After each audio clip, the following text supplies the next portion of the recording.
Bienvenue sur Fénois Action News. Fénois Action News, votre regard sur le monde.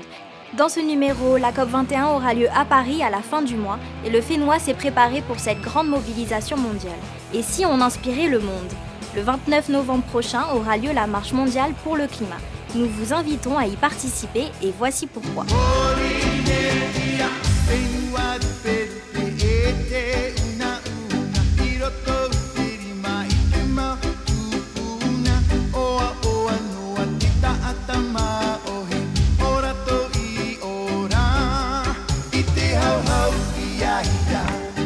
Merci de nous rejoindre. Fénois Action News, c'est maintenant.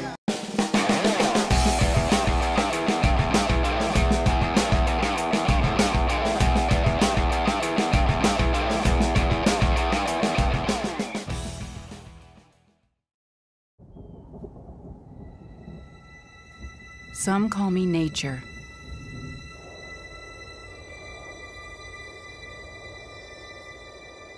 Others call me Mother Nature. Bonsoir à tous, je suis très heureuse de vous retrouver.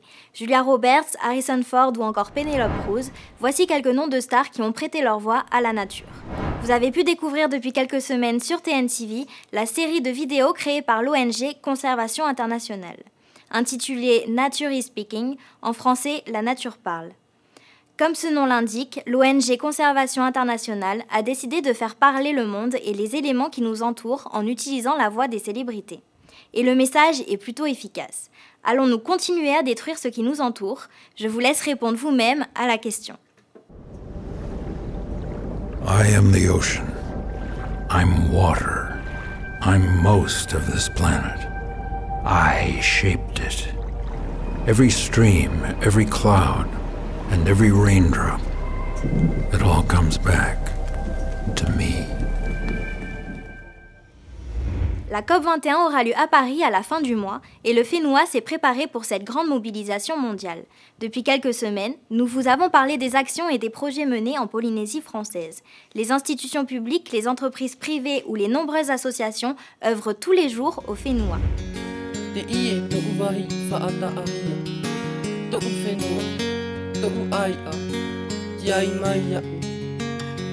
suis Teva, j'ai 13 ans et je vis à Tahiti en Polynésie française. Ceci est mon paradis que je veux protéger. Ceci est mon message. Et vous, quel est le vôtre? Comme Teva, partagez vous aussi votre message pour le Fénois sur les réseaux sociaux en utilisant le hashtag Fénois 2015. Et si on inspirait le monde à partir du Fénois? Personnellement, j'y crois et je ne suis pas la seule. Wilfred Johnston est un jeune étudiant de 20 ans originaire de la commune de Fa'a. Il a toujours été passionné d'infographie. Autodidacte et curieux, il s'est intéressé aux effets spéciaux du cinéma avant d'en apprendre plus en suivant des tutoriels sur Internet. Il propose sa vision du futur du Fénois si rien ne change aujourd'hui. Le message que je voudrais faire passer, en fait, c'est de changer. De changer nos habitudes. J'ai beaucoup lu tout ce qui est la COP21, les changements climatiques, et j'ai essayé d'imaginer comment moi je vois le futur. Et peut-être pourquoi pas donner le sentiment aux personnes de réfléchir. À travers ces œuvres-là, j'espère changer la mentalité des gens. C'est vrai aussi que les gens ont autre chose à penser qu'à l'environnement, mais peut-être une petite pensée parfois, de trier ou de faire des gestes simples. Et si tout le monde s'y met, ça va faire un gros poids qui s'enlève. Vous pouvez découvrir l'exposition Papeete sous les eaux jusqu'au 30 novembre au CESC à Papeete.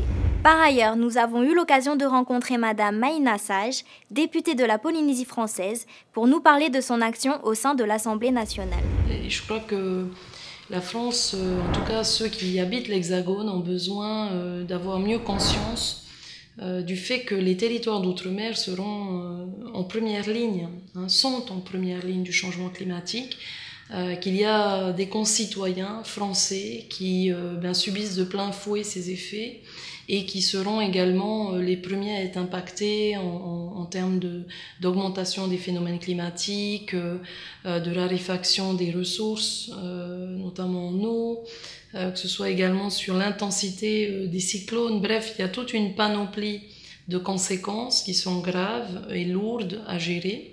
On sent qu'il y a une prise de conscience montante.